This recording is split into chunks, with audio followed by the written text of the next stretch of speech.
Magandang araw mga mag-aral. Ako nga po pala si Jefferson P. Loreto, isang grade 11 yung student, section Lumad. At sa araw na ito, ilalahad ko sa inyo ang ilan sa mga benepisyo na nadudulot sa atin ng multimedia or ICT. Pero bago ang lahat, ano nga bang ICT?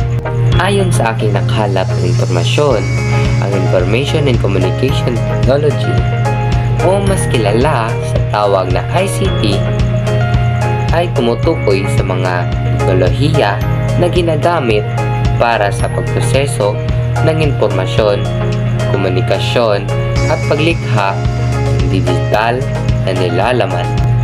Ito ang ilan sa mga benepisyo ng ICT sa modernong panahon. Ngayon, una sa lahat, napapadali nito ang pagkikipagkomunikasyon natin sa ibang tao, lalo na sa mga lugar. Ito ang mga halimbawa ng aplikasyon na pwede mong magamit sa pakikipagkomunikasyon ng mahal mo na nasa malayong lugar. Naririto ang Facebook, Messenger, Instagram, WhatsApp, at iba pa.